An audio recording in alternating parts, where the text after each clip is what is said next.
80% da população vive nas cidades. Esse número cresceu significativamente nos últimos tempos. Há 70 anos atrás, apenas 30% da população vivia em ambiente urbano. Você acha que essa migração das pessoas do ambiente rural para o ambiente urbano muda a forma como a igreja cumpre a sua missão? É sobre isso que nós vamos falar na Conferência UMA 2021. Eu quero convidar você para estar conosco nessa conferência. Nos dias 26 e 27 de novembro, nós estaremos juntos refletindo sobre esse tema. Quero convidar você a se inscrever e a estar conosco lá.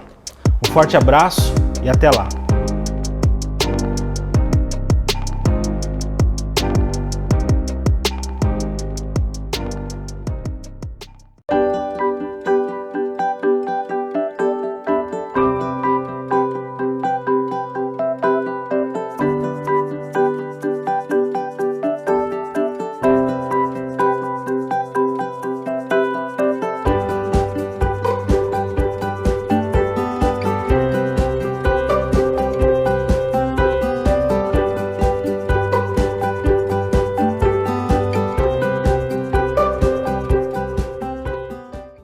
Olá, graça e paz. Esse é o programa Texto e Contexto, um espaço online da Igreja Adventista da Promessa, onde nós conversamos sobre temas de natureza doutrinária e teológica. Eu sou o pastor Eleilton e é uma alegria ter você por aqui. Nós vamos iniciar uma nova temporada no programa Texto e Contexto, onde falaremos sobre alguns temas selecionados do livro do Apocalipse. Esperamos em Cristo Jesus que seja uma temporada abençoada e edificante para a sua vida. Antes de eu falar dos convidados que vão nos ajudar nesse primeiro programa dessa nova temporada, eu queria te convidar a compartilhar o link desse programa. Compartilhe aí com a sua lista de amigos, com seus familiares, para que mais gente seja alcançada e abençoada com o conteúdo do programa Texto e Contexto. Para nos ajudar nesse primeiro programa dessa nova temporada, nós temos a alegria de ter aqui conosco novamente os pastores Josias e Valdecir. Amém. Sejam muito bem-vindos novamente ao programa Texto e Contexto. Pode ser um pastor Eleilton, pode ser um pastor Valdecir. Uma satisfação estar com todos vocês, nossos irmãos que sempre nos acompanham em casa. Um grande abraço, que mais esse estudo venha edificar a cada um de nós. A paz do Senhor, pastor Eleilton, pastor Josias, é um prazer estar aqui com vocês nesta oportunidade. É sempre bom voltar aqui e participar do programa Texto e Contexto. E no caso de hoje, um tema muito específico, né? E curioso também. E a gente agradece a Deus por esse momento e também pelos nossos irmãos e nossas irmãs que prestigiam esse trabalho, né? Que estão ali atentos e sempre compartilhando essa programação. Amém. Bom, é isso. Nós vamos então iniciar essa nova temporada falando sobre alguns temas do livro do Apocalipse. Esse livro é um livro bastante importante na Escritura Sagrada, um livro que Jesus descortina para João e, por consequência, para todo discípulo e para toda a igreja, as coisas que aconteceriam no futuro. Fala também sobre coisas do presente. É um livro que muita gente tem medo, mas que na verdade foi escrito para encorajar a igreja. Lá em maio do ano passado, maio de 2020, pouco mais de um ano e meio atrás, nós fizemos uma série aqui sobre escatologia, né? Onde tratamos alguns temas relacionados aos últimos tempos. Mas não foi especificamente sobre o livro do Apocalipse, né? Mas dessa vez, então, nós vamos escolher alguns temas do livro, né? Eu pensei a gente conversar esse mês aqui sobre os vários grupos de 7 que nós temos no Apocalipse, né? 7 igrejas, 7 selos, 7 trombetas e as 7 taças. Então, gastar um programa para a gente aprofundar cada um desses temas, né, que são temas importantíssimos para a igreja. E hoje vamos começar então falando sobre as 7 igrejas. As 7 igrejas do Apocalipse. Que mensagem as 7 igrejas do Apocalipse traz para os cristãos da atualidade. Eu queria começar, pastor Josias, com uma questão. Muita gente interpreta as 7 igrejas como se elas representassem 7 períodos sucessivos na história. É uma interpretação, inclusive, bastante forte, né? Sim. É muito fácil de ser encontrada. Bastante difundida, né? Bastante difundida, muito fácil de ser encontrada na internet. Comenta um pouco pra gente sobre essa interpretação e se ela faz sentido. Bom, pastor Eleito, nós entendemos que o texto ele não dá abertura para isso. Não há indicação clara que o texto de Apocalipse 1 e 2 ali que venha falar a esse respeito, né?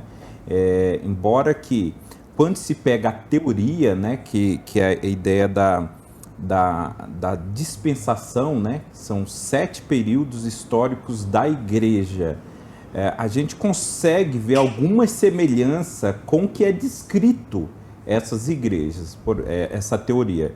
Então, por exemplo, os dispensacionalistas que acreditam de fato que as 7 igrejas vão representar 7 períodos históricos diferentes da igreja.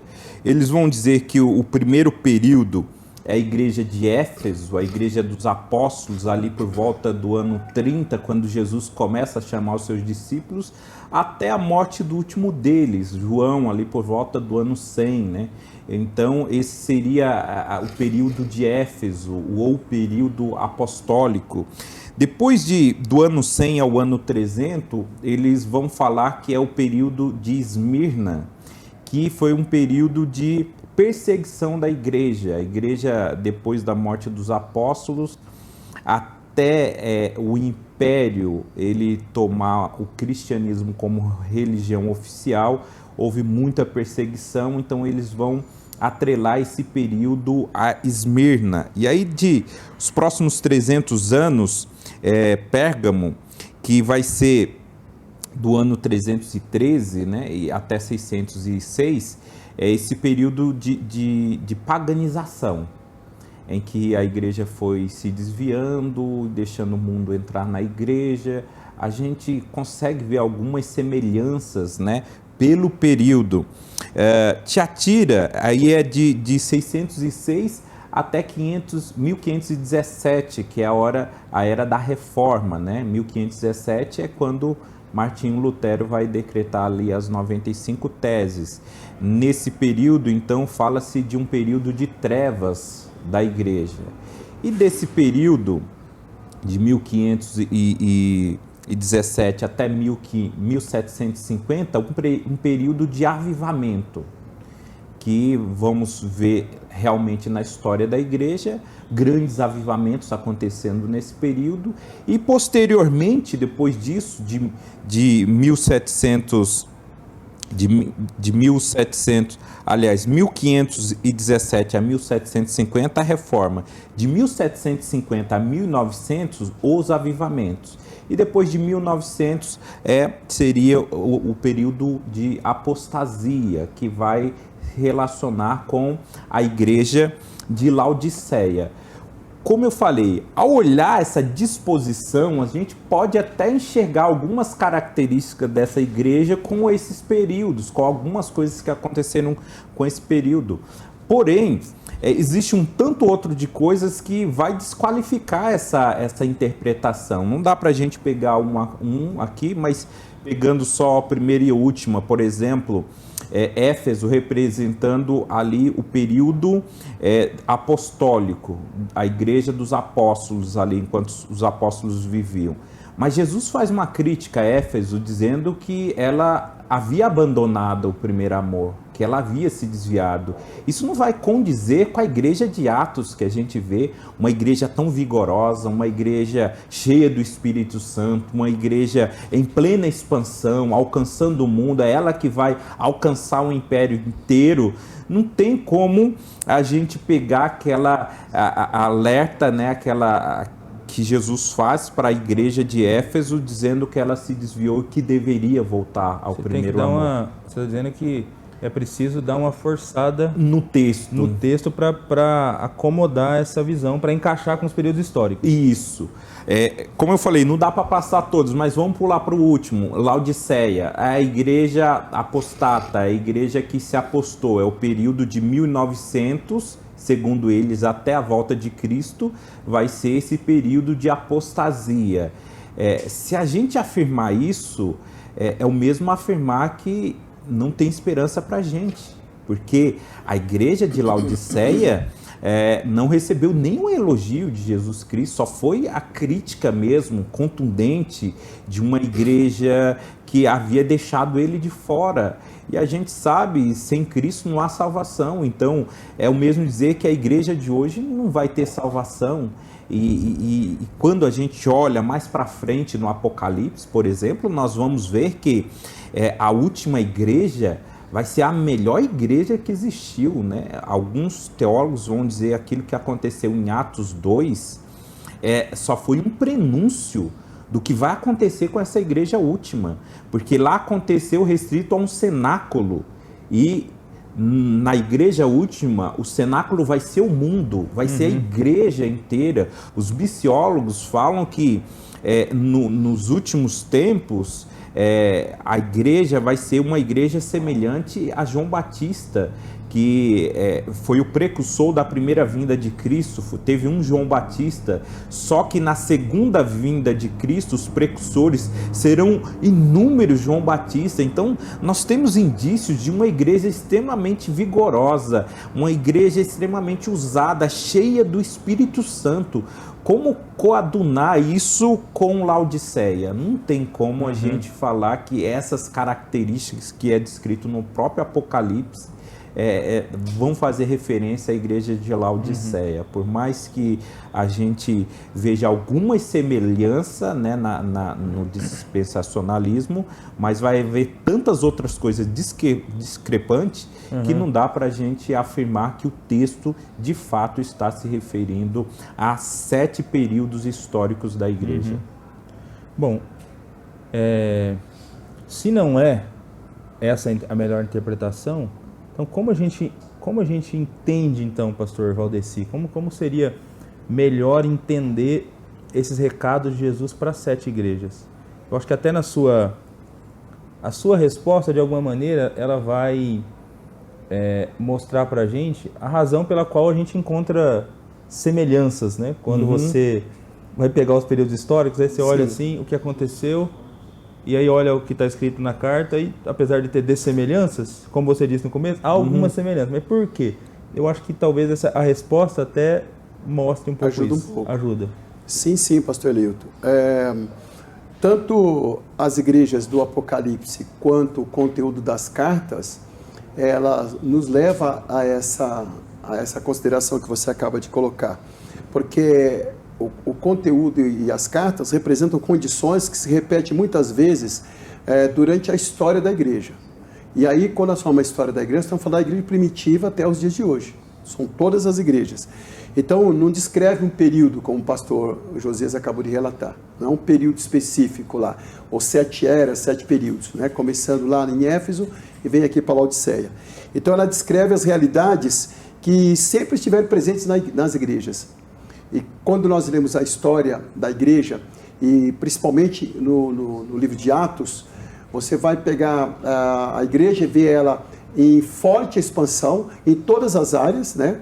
A palavra vai dizer comunhão, parte do pão, oração, vai falar do ensino. Paulo, quando ele escreve as cartas, ele faz advertência às igrejas, ele faz elogios às igrejas, e até nos dias de hoje, quando você lê a palavra, você consegue aplicar os ensinos que os apóstolos escreveram para as igrejas naqueles dias, para nós hoje, de forma assim, como se tivesse sido escrito para a igreja de agora. Né? Então, é para todas as igrejas, nesse caso aí. Em cada carta, a gente pode também destacar aí algumas peculiaridades encontradas na igreja ao longo da história. E quando a gente lê a carta, principalmente a carta escrita a Éfeso, Pérgamo, Tiatira e Sardes, você vai encontrar ali o Senhor Jesus, ele inspirando João a escrever, mostrando a realidade das cidades onde essas igrejas estão inseridas. E Jesus, ele escreve se apresentando, dizendo como que ele é visto nessas igrejas. Ele mostra, olha, nessas igrejas sou visto assim. Ele se apresenta nas igrejas como Cristo daquela igreja. E É interessante pensar também que é possível encontrar nessas igrejas elogios, Jesus elogiando as igrejas, e hoje você encontra igrejas que são elogiadas, mas você encontra repreensão e você encontra promessa feita àquelas igrejas, promessas diversas feitas às igrejas. Agora, o que me chama a atenção é que na carta a Esmirna e a Filadélfia não há repreensão, né? Jesus não repreende essas igrejas, mas no entanto ele elogia, ele se apresenta para a igreja, ele se encontra nessas igrejas. E na igreja de Laodiceia não tem elogio, né? Nós não encontramos elogio. Então, quando você olha para a história da igreja, você vai encontrar igrejas que são elogiadas, igrejas que são advertidas, igreja onde Cristo está mais presente, né? E igreja também onde Cristo não está presente. Tem uma boa liturgia, uma boa ortodoxia, mas, no entanto, Cristo não faz parte daquele culto, né? Pensando nessa linha, é importante destacar que essas 7 igrejas, essas 7 não eram as únicas existentes ali na Ásia Menor, né? Não eram as únicas. Lá existia também outras 3 igrejas, né? Que é a igreja de Colossos, de Hierápolis e de Troade. Nós estamos falando da Ásia Menor, estamos falando da Turquia, no caso de hoje ali, né? Que fica ao norte da Turquia. Nós temos ali o Mar Negro, ao sul o Mar Mediterrâneo, e do lado ali ao oeste nós temos o Mar Egeu. Aí, para as pessoas se localizarem, quem sai de Éfeso para ir, por exemplo, para Corinto, tem que passar naquele caminho que vai passar próximo à ilha de Patmos, a ilha de Creta, e vai chegar lá na região da Grécia. Então, as igrejas estão ali. Nós temos, no mínimo aqui, 10 igrejas sendo destacadas. No entanto, a Bíblia nos apresenta, as cartas são enviadas às 7 igrejas, né? As 7 igrejas.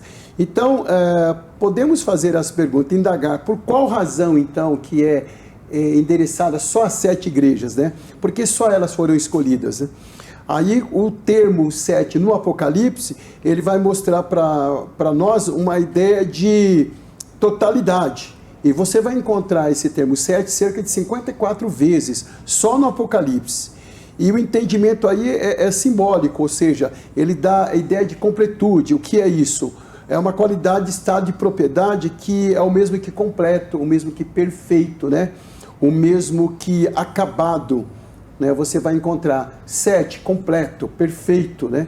Ou seja, quando a carta é escrita às 7 igrejas, a carta é escrita às igrejas em todo o tempo, não importa se foi no primeiro século ou se agora no século 21. E quanto às igrejas, o entendimento é que a carta é escrita às comunidades históricas e reais ali, mas ela representa a totalidade das igrejas em todos os tempos e lugares. Então, é como se Cristo estivesse escrevendo a carta a Éfeso, a Esmirna, a Laodiceia, a Filadélfia, escrito hoje para a igreja aqui do estado de São Paulo. Estou escrevendo para vocês essa carta, porque a gente consegue encontrar advertências, elogios, correção nas cartas que eram endereçadas às 7 igrejas, hoje servindo para nós. Então, sendo assim, resumidamente podemos dizer que os recados e as advertências, elogios ou não, para as 7 igrejas do Apocalipse, são direcionados a todas as igrejas de todas as épocas. Então não é apenas a uma era, não. Está valendo para nós hoje como valeu para a primeira igreja, que foi a igreja de Éfeso.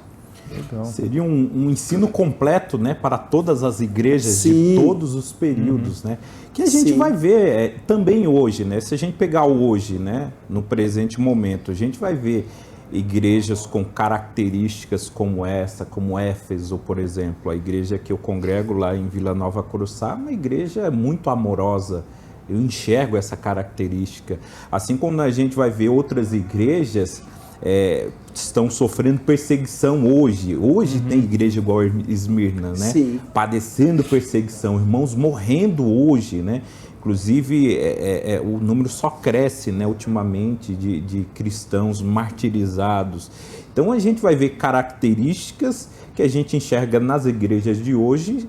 Vamos ver advertências também que a gente enxerga nas igrejas, sim, de hoje. Sim, igrejas, sim, abastadas, que têm um culto vazio, né, uma liturgia tóxica, porque acha que não precisa mais da unção, do Espírito de Deus, então a gente... Exatamente porque elas descrevem situações históricas e reais que se repetem ao longo do tempo, que é possível se confundir naquela primeira interpretação que você apresentou sobre esses 7 períodos da história, né? Então, se são coisas que se repetem na igreja ao longo do tempo, então é possível encontrar aquelas atitudes nas igrejas de todas as épocas. Sim, então, por isso que dá para tentar acomodar aquela interpretação histórica. Então, realmente, parece fazer mais sentido entender que os recados de Jesus para as 7 igrejas são os recados dele para as igrejas de todas as épocas. Todas as épocas. Mas é interessante que esses recados, eles são para a igreja, mas eles vêm direcionados para o anjo da igreja, né? Ao anjo da igreja em Éfeso, ao anjo da igreja em Tiatira, escreve. Pastor Josias, quem compartilha com a gente aí quem são esses anjos, né, para os quais é direcionada essas cartas? Os 7 se repetindo mais novamente, né? São 7 anjos, um em cada igreja, aqueles que vão interpretar literalmente, né, como sendo anjos, né, os seres angelicais. Mas quando a gente pega... cada igreja teria um anjo da guarda também. Um anjo da guarda. Quando a gente pega a palavra mesmo no grego, que é ângelos, de fato ela significa seres angelicais, né? Mas não somente, nós vamos ter outros textos que ela vai significar mensageiro, além de seres angelicais, né? Ângelos significa isso, também significa mensageiros. Ela é usada, por exemplo, para João Batista, né? Quando Isaías vai profetizar que o Senhor enviaria o anjo à frente, né? O meu mensageiro, para que preparasse o caminho do Messias. Lá o meu mensageiro, a palavra está ângelos também, né? Esses outros textos vão mostrar que também é aplicável a seres humanos, a palavra anjos, na condição de mensageiro, não na condição de que ele tenha alguma capacidade especial, sobrenatural, que outros não têm. É simplesmente na questão de mensageiros. Então, o texto vai indicar que se está referindo a essa última interpretação, que é para homens, né? Homens, no caso ali, a liderança da igreja, que era constituída por bispos ou presbíteros normalmente. Nessa interpretação, fica mais fácil de a gente entender o texto e fica mais coerente, porque pensamos, imagina, Jesus, ele revela a um ser humano, João, manda João escrever e diz, vai, entrega para um ser angelical, para que esse ser angelical pregue para homens. A lógica não bate a lógica, né? Fica mais lógico Jesus mandando um homem escrever para que seja entregue para outro homem, para que esse homem pregue para homens, né? Então, nós entendemos aqui que é o líder da igreja, né? Seja ele como queira chamar, pastor, bispo, presbítero, mas ali eram os 7 pessoas, né? 7 líderes de fato, né? Alguns vão dizer que nessa época, por exemplo, quem está em Éfeso é Timóteo, né? Então é endereçado a ele. Quem está em Esmirna é o bispo Policarpo, né? Que liderou a igreja naquele tempo. A gente não tem certeza disso, mas os historiadores vão chegar a afirmar isso. Mas o fato é que foi para homens, né? Líderes da igreja, que esses sim repassariam a mensagem escrita por João, a mensagem de Jesus escrita por João para a igreja, porque faria sentido, né? A gente não vai ver em relato nenhum histórico nem bíblico de uma igreja que ouviu anjos pregando para eles, né? Que anjos pregaram. Um detalhe também, porque quem recebe a carta recebe para ler na igreja. Aí um anjo aparecer lá, literalmente assim, um anjo, para ler a carta na igreja, não ia dar certo, né? Os irmãos iam falar, peraí, não ia dar. Teria que ser diferente. É isso aí. E até interessante isso, né? Porque assim, Jesus quer se comunicar com as igrejas, como o pastor Valdecir disse, ele vai elogiar, ele vai repreender, ele vai se apresentar, mas ele faz isso por meio da liderança, né? Da liderança. É interessante isso, né? Esse processo de mudança ou de elogio, ele fazer por meio dos líderes, né? Eu acho muito legal esse caminho, né, que Jesus utiliza, né? Daí ressalta a importância da própria liderança, né? De alguma maneira, são 7 cartas, então, são 7 anjos, né? Como o pastor Josias disse, são recados de Jesus, né? Que todos os líderes das igrejas devem levar a sério. Sim. Todos os líderes, especialmente verdade. aqueles que são pastores, estão à frente de igreja, estão levar a sério, porque é a vontade de Jesus para as igrejas que eles estão pastoreando. Isso. Então tem que levar a sério a vontade do sumo pastor. É. Mas vamos lá. Se são recados de Jesus para as igrejas de todas as épocas e os líderes têm que levar a sério, então que recados são esses, né? Vamos dar uma olhada nesses recados de Jesus. Eu queria que o pastor Valdeci tentasse resumir para a gente, de maneira objetiva, assim, as 2 primeiras igrejas, Éfeso e Esmirna. Quais são os recados de Jesus para as igrejas de todas as épocas, para os líderes de igreja que estão nos assistindo agora, né, com base nessas 2 cartas que Jesus escreveu? Pastor Leilton, eu acho que o maior desafio foi falar isso resumidamente. Acho que é o maior desafio. Eu vou tentar aqui ver se eu consigo acelerar e colocar resumidamente as duas, porque são importantíssimas demais, né? A gente olha, quando você olha para Éfeso, você vê uma cidade importante na província ali, né? Na região da Ásia Menor. Lá você tem um templo que é considerado das 7 maravilhas do mundo na época, né? Você tem um templo dedicado à deusa mãe, que é Artemis para os gregos, e também Diana para os romanos. E tem ali o culto ao imperador. Fazia-se o culto à deusa romana, que no caso aí é Diana, mas também fazia o culto ao imperador, né? Pegando aqui especificamente a data que João está escrevendo a carta, nós temos ali Tito Flávio Domiciano, que auto se declara Deus. Então, ele quer que a prerrogativa de Deus seja dada a ele. Então, tem um culto a ele. Então, o cristão que se referisse a Jesus como Senhor, como Deus, estava colocando a cabeça à espada, né? Então, naquele momento, dizer assim, sou um cristão, não era assim, né? Um modismo, né? Era um negócio assim de vida ou morte, né? E ele está tendo essa prerrogativa para si. E os cristãos estão recebendo a informação de João dizendo, nós adoramos o Senhor, nós temos Jesus Cristo como nosso Senhor, né? E isso deve ser dito nas igrejas, nós temos Jesus Cristo como Senhor e ponto final. Aqui Jesus Cristo, ele se apresenta como aquele que está com as 7 estrelas nas mãos, ou seja, é ele que comanda a liderança da igreja, e ele anda no meio da igreja, que são os 7 candeeiros, né? Ele está com a liderança na sua mão, ele tem o poder sobre a liderança, os pastores estão na mão dele, os anjos, os mensageiros, né? Estão na mão do Senhor, e ele está andando no meio da igreja, que são 7 candeeiros. E ele elogia essa igreja, ele fala, eu conheço a obra de vocês, vocês são pessoas trabalhadoras, uma igreja que tem um trabalho árduo, uma igreja perseverante. Eu sei que vocês não toleram homens maus e que pôs à prova aqueles que se dizem apóstolos, mas não são. E descobriu que eles eram impostores. Eles falam, vocês zelam, vocês são zelosos pela igreja, trabalham e combatem os falsos mestres. E a comunidade ali de Éfeso, ela é tida assim de uma maneira bem específica como uma igreja perseverante e trabalhadora. Ela não para, né? Ela lutava contra a maldade daqueles mestres que se apareciam lá dizendo algo deles próprios e não da palavra de Deus, né? E hoje a liderança tem que estar preocupada com isso. A mensagem que vem é bíblica, é de Cristo, então deve ser passada. Pelo contrário, não. E é dito aí na igreja de Éfeso que você vai encontrar que eles eram perseverantes em meio de tribulações, de perseguição. Eles viviam numa cidade, a igreja estava em uma cidade de pura idolatria, como nós acabamos de falar, mas eles não negavam a Cristo, né? Não negavam a Cristo. Eles sofriam as consequências de professarem Jesus Cristo como Senhor.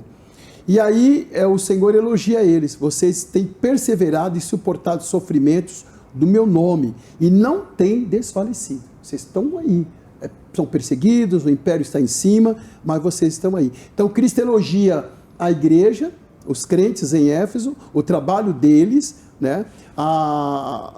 e dá a eles o devido valor, ou seja, eu conheço vocês, eu sei quem é vocês. Até porque se ele tem os líderes na mão e se ele passeia no meio da igreja, ninguém melhor para conhecer a igreja do que o próprio Cristo.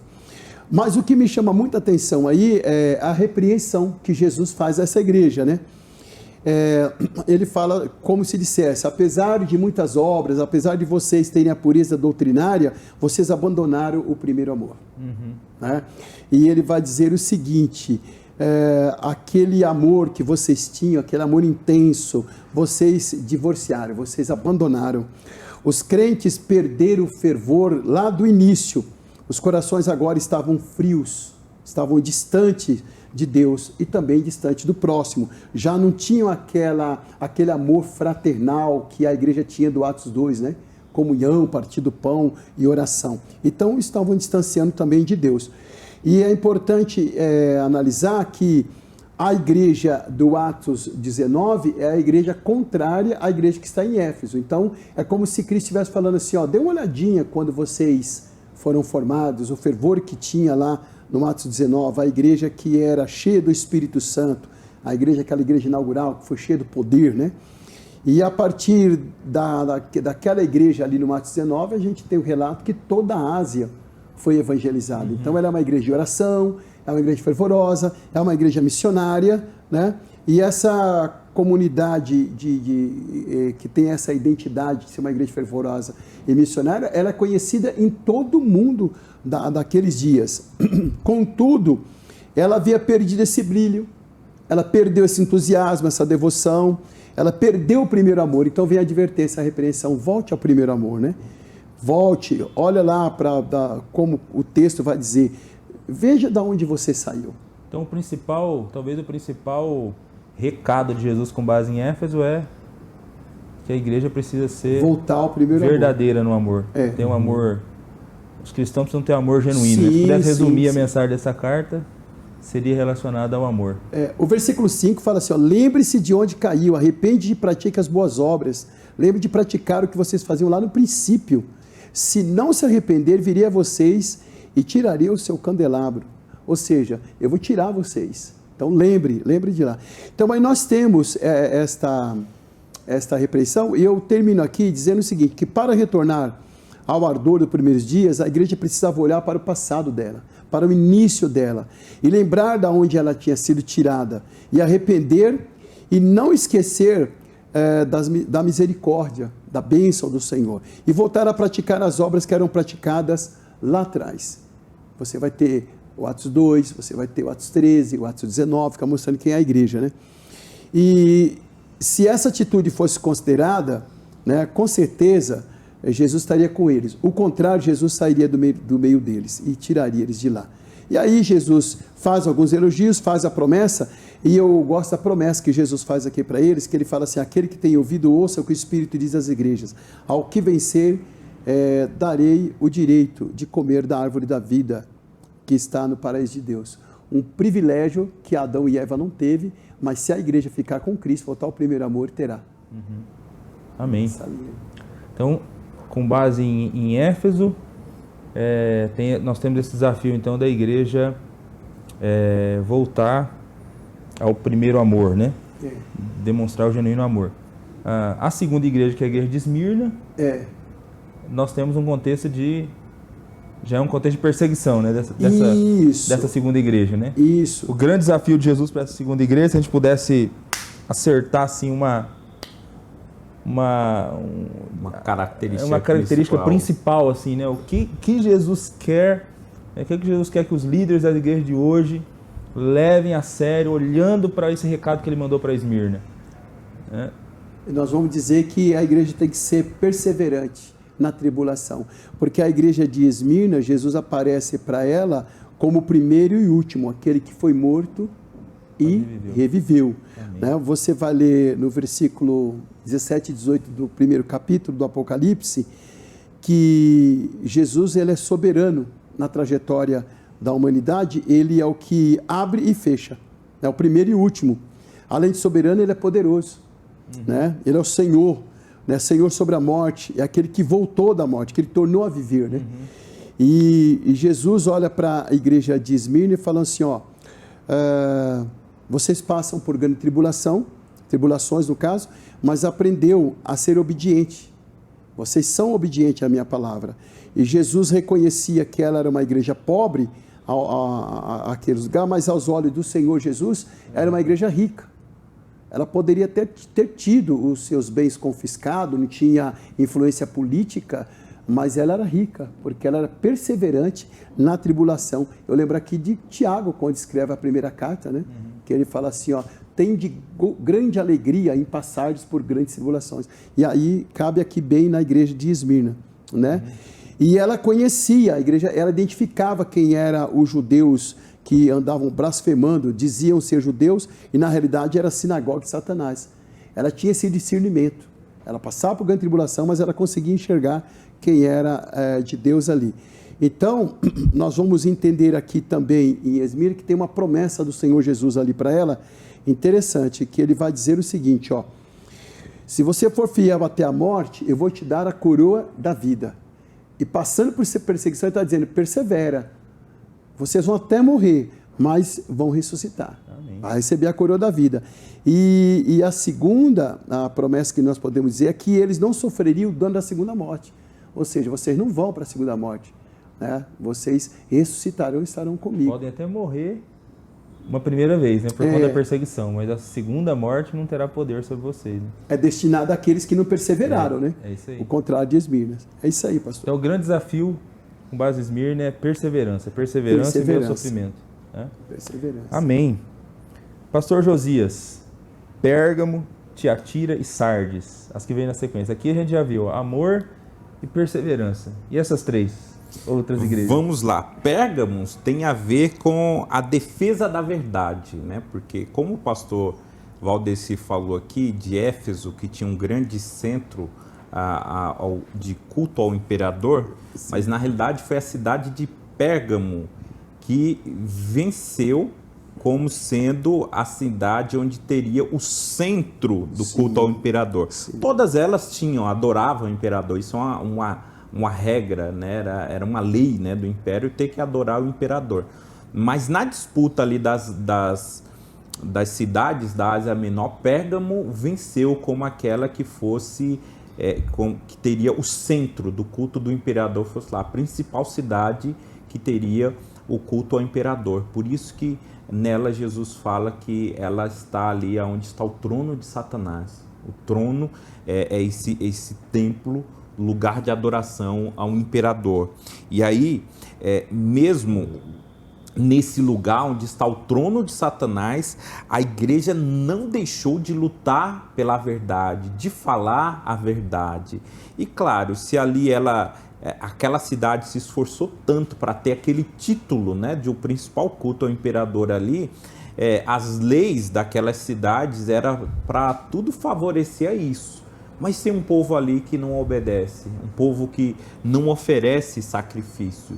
E aí é onde a perseguição é muito acirrada e eles preferiam morrer do que negar o nome de Cristo. É por isso que Jesus ele fala, né, que conservaste o meu nome e não negaste a minha fé, mesmo Amém. Diante de tanta tribulação, de tanta perseguição. Foi ali, né, que o líder deles é morto, daquela igreja, Antipas, uma morte horrível.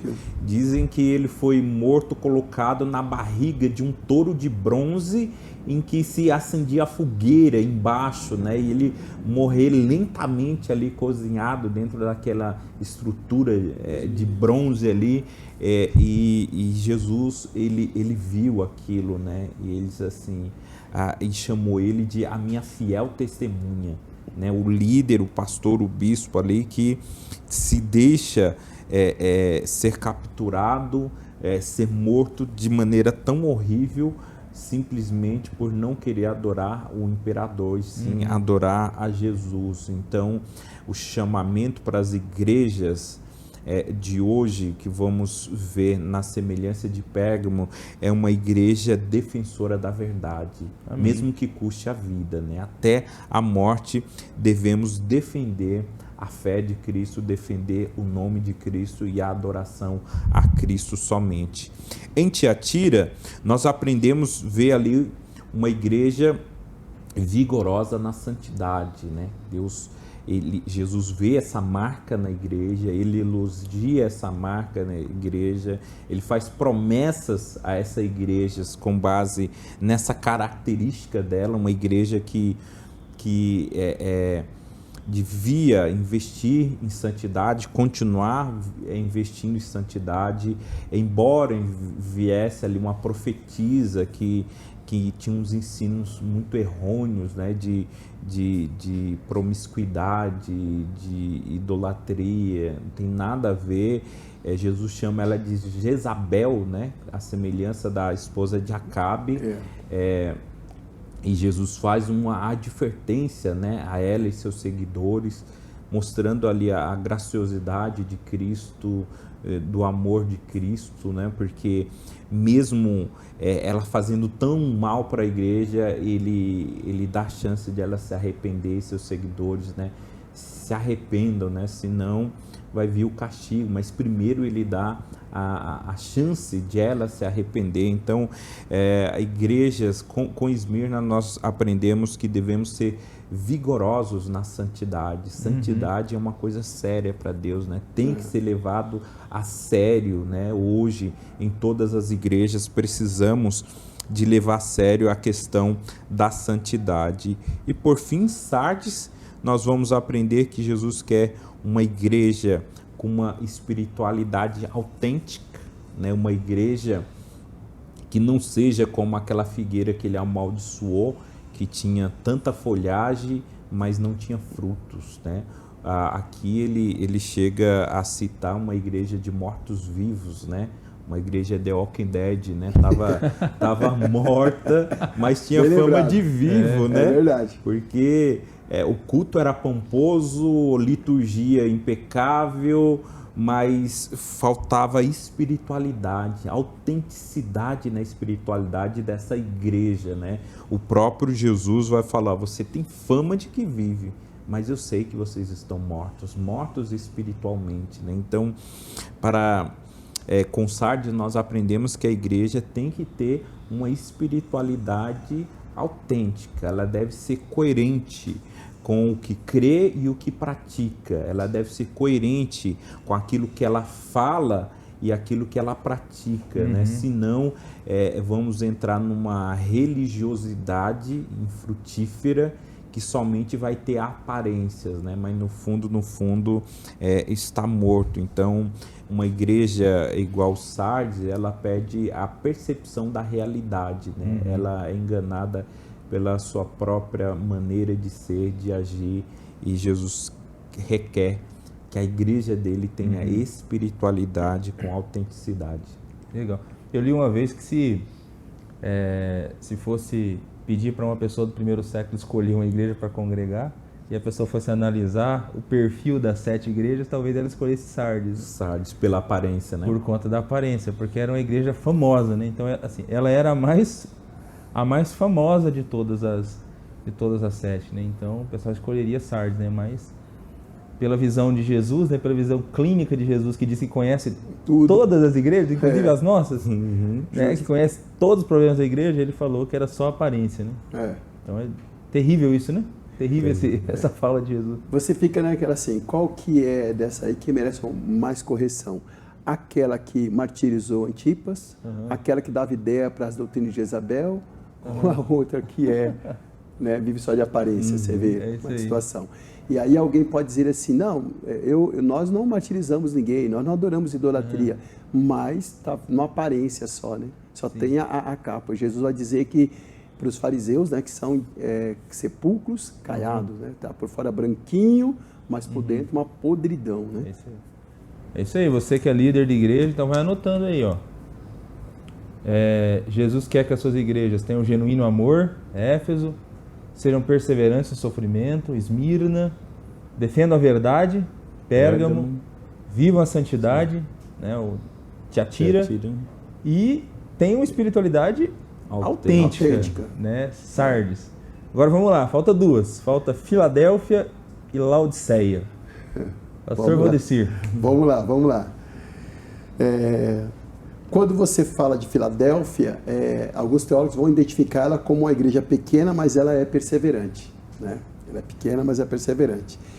E ela tem ali uma localidade muito importante, numa rota comercial, né?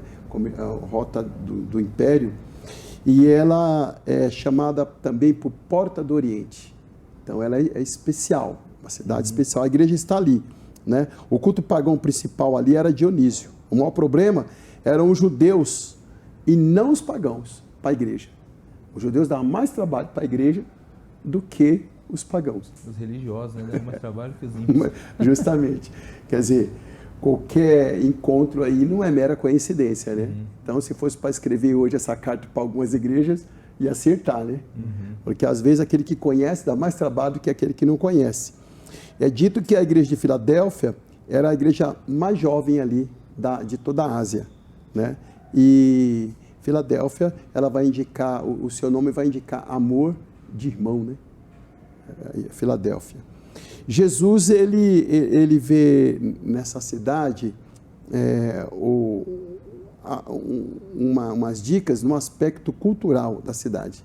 E eu fiz questão de destacar da seguinte forma, que Filadélfia, ela foi fundada para ser embaixadora da cultura grega ali na Ásia. Porém, Jesus queria que ela fosse embaixadora do Evangelho. Vocês estão aqui com porta de entrada, mas vocês têm que ser embaixadores do Evangelho. E por causa de ser uma região ali, a cidade próxima, ou numa região vulcânica mesmo, né? E ali havia muitos terremotos, e as casas eram casas que não tinham muita resistência, e por causa disso muita gente até fazia casa no deserto. Jesus disse para aquela igreja que ele faria daquela igreja a coluna da verdade, coluna na cidade do meu Deus, como se dissesse, vocês moram numa região que os terremotos, eles abalam e racham a casa de vocês, mas a minha igreja, eu vou fazer dela coluna na cidade de Deus. Lá vocês não vão ser abalados, né? E ele também olha para aquela cidade que foi ali edificada por César, por isso ela foi até chamada de uma nova Cesareia, e Jesus fala para eles assim, olha, vocês não vão ter o nome de César, vocês não vão ser uma nova Cesareia, eu vou dar para vocês, para aqueles que vencerem, eu vou dar o nome do meu Deus, eu vou dar o nome da Nova Jerusalém, ou seja, vocês terão o nome do rei e vocês terão uma cidadania, vocês habitarão em Jerusalém.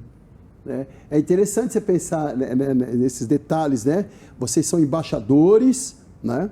Vocês estão aqui para não serem abalados e vocês vão ter um novo nome e uma nova cidade. Cristo, ele entra nessa cidade como o santo, o genuíno, o fiel, o verdadeiro. É importante pensar que quando ele fala de fiel e verdadeiro, ele fala aquele que não é genérico, aquele que não é falso, aquele que não tem aparência, aquele que é real. Né? Não é questão de verdadeiro porque fala a verdade exatamente, mas por ser o original. Né? Ele fala, eu sou original, o santo dessa igreja. Então, desvia aí dessas idolatrias, desses deuses, né? E a igreja, ela é elogiada. O Senhor Jesus, no versículo 8 do capítulo 3, diz, eu conheço as suas obras, e eis que coloquei diante de você uma porta que ninguém pode fechar. Conheço vocês, né? A porta aberta significa aí o acesso ao reino de Deus. Mas ele constata que a igreja, ela tem pouca força. Fala, vocês têm pouca força, né? Mas ele lembra que ela tem guardado a palavra, né, e não havia negado o nome do Senhor. Vocês são pequenos, têm pouca força, mas vocês não negaram o meu nome, é o que nós encontramos. Eles guardam, né? Então, para uma igreja que é odiada pelo mundo, mas ela é amada por Cristo, porque é a igreja que está diante da palavra do Senhor. E aí vem as promessas que nós temos nessa igreja, né? Que nós acabamos de, já falamos então, sobre isso, eles vão ser coluna no templo de Deus, vão morar em Jerusalém, vão ter um nome do Senhor, vão ter um reino estabelecido, e é o que nós encontramos nessa igreja, que é a igreja de Filadélfia, uma igreja que o Senhor olha para ela como uma igreja que é pequena, mas é uma igreja perseverante, tem pouca força, mas guardaste aí o nome do Senhor. E aí nós temos agora a igreja de Laodiceia, né? A igreja de Laodiceia. A igreja de Laodiceia é uma das igrejas mais comentadas, eu acho que do Apocalipse, é uma das igrejas mais comentadas, né? Porque ela vai ser chamada da igreja próspera, mas também uma igreja morna, né? Uma igreja morna. É interessante pensar nessa igreja de Laodiceia, pastor Lito, a gente percebe que o tempo não espera, daria para a gente ficar um pouquinho mais, mas vamos dar uma acelerada aqui, para dizer que esta igreja, ela recebe uma carta, podemos dizer, a carta mais severa do Senhor Jesus, a carta assim, mais contundente. O Senhor Jesus parece que dá uma puxão a mais de orelha, né, ali na igreja de Laodiceia. E Cristo não faz elogios para a igreja de Laodiceia, né? A igreja, ela é prepotente, ela tem opinião positiva de si mesma, ela se autoconsidera, né? Mas ela é uma consideração equivocada. Ela não tem olho na palavra, ela olha para si mesma.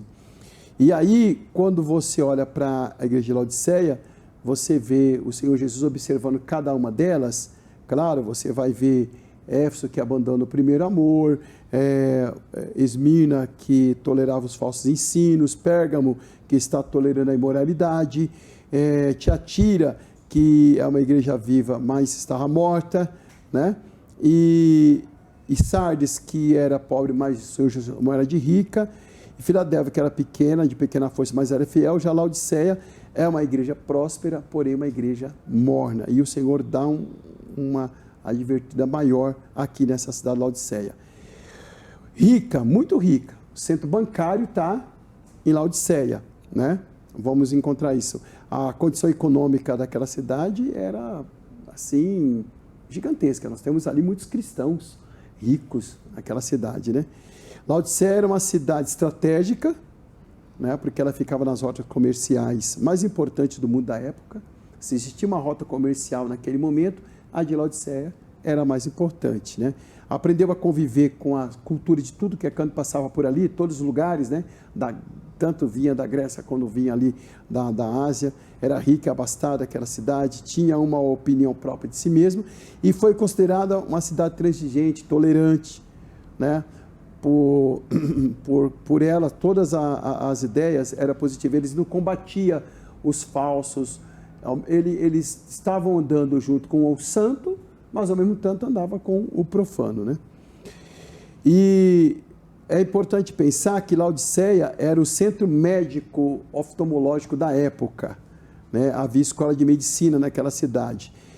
Lá naquela cidade era produzido um pó que é chamado de pó frígio, um pó que curava doença nos olhos, né? E nessa cidade havia um centro de águas térmicas também. Era uma cidade de polo turístico, ou seja, muitas pessoas iam para lá para ter saúde nos olhos e também para se banhar nas águas térmicas daquela cidade. E quando você olha para as cartas que o apóstolo Paulo escreve, ele escreve ao Colossenses, ele cita 3 cidades que ficavam ali naquele vale, que é o vale de Lico, na Ásia Menor. Então ele fala da igreja de Colossenses, conhecida por suas fontes de águas frias, e era uma cidade que tinha águas medicinais, terapêuticas, águas frias.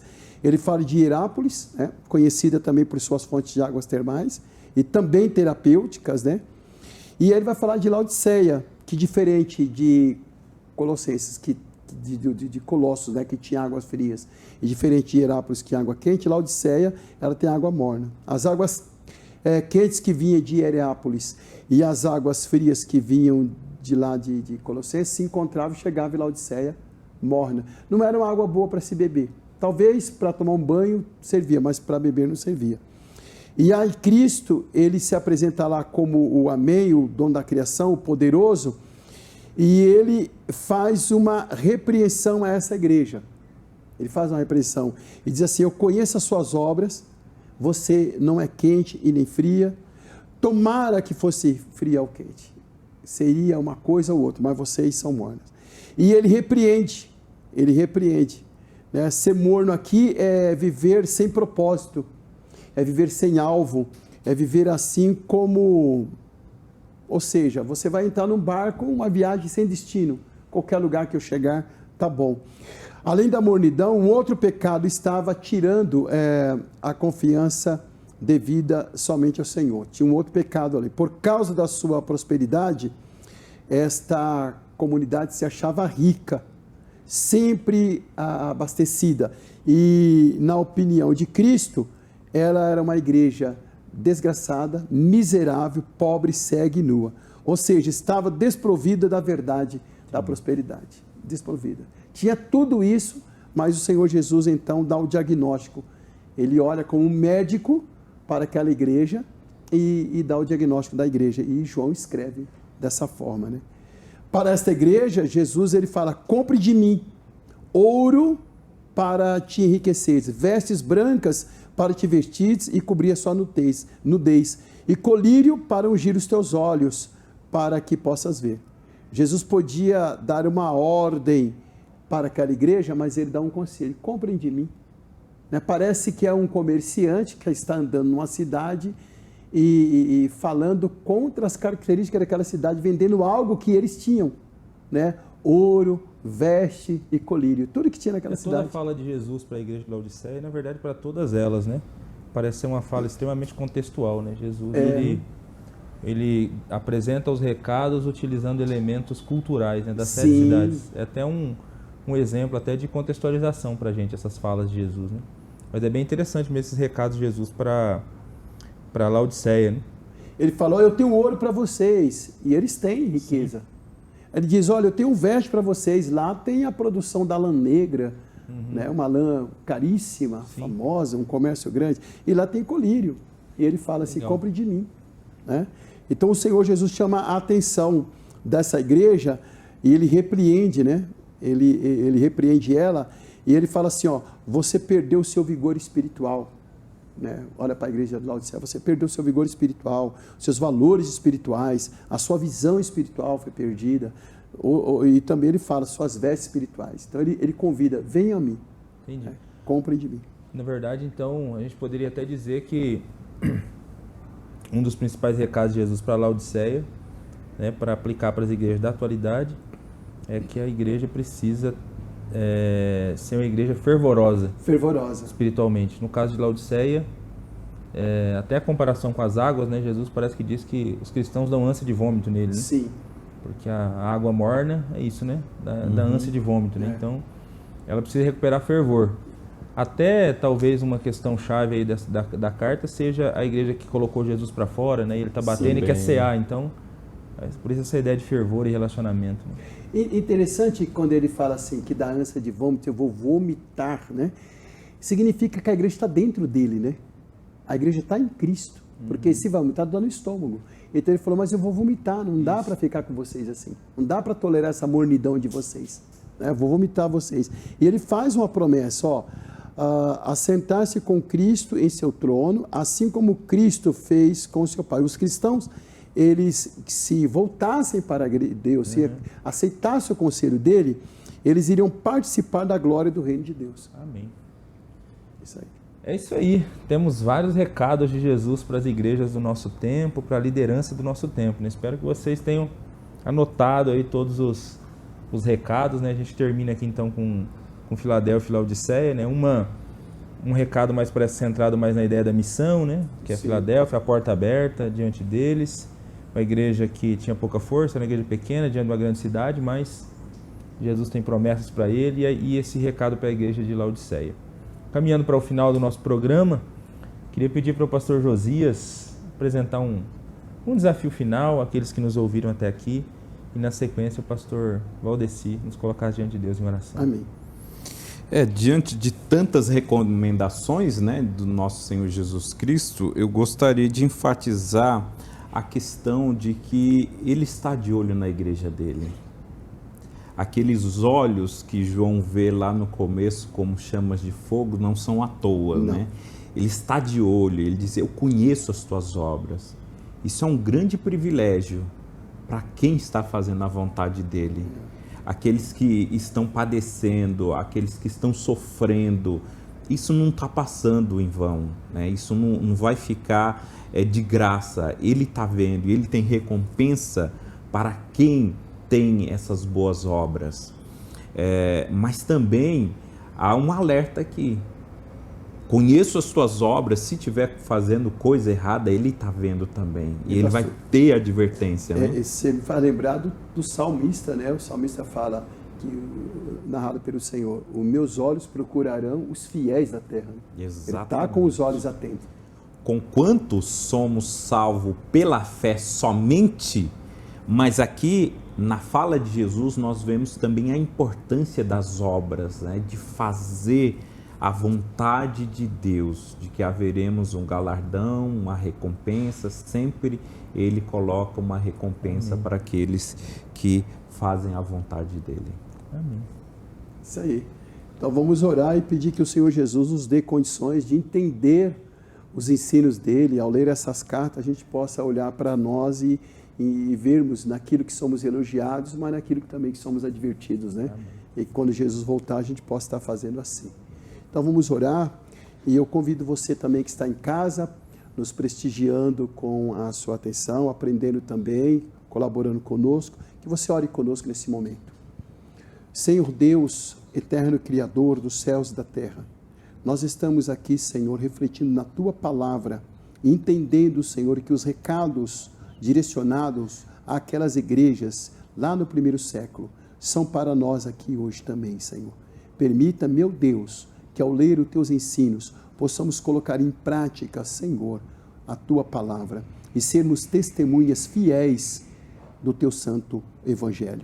Senhor, permita que possamos andar de cabeça erguida, com fé, levando a Tua palavra a outros corações e que mais pessoas possam fazer parte desse povo que espera a Tua volta. Amém. Nós oramos no nome de Jesus Cristo, que todos os nossos irmãos e irmãs sejam abençoados por Tua palavra e continuem firmes e fortes na caminhada para Canaã celestial. Oramos em nome de Jesus Cristo. Amém. Amém. Amém. Amém. Obrigado, pastor Valdeci. Obrigado, Amém. Pastor Josias. Obrigado a você que nos acompanhou até aqui em mais esse programa Texto e Contexto. Nós estamos finalizando esse programa, o primeiro da nova temporada, em que nós estamos analisando alguns temas do livro do Apocalipse. Não perca o programa da próxima semana, onde nós vamos continuar falando sobre esses temas e vamos conversar aqui um pouco a respeito dos 7 selos. Hoje falamos sobre as 7 igrejas, na próxima semana sobre os 7 selos. Eu espero vocês, que o Senhor Jesus continue lhes abençoando, no nome dele.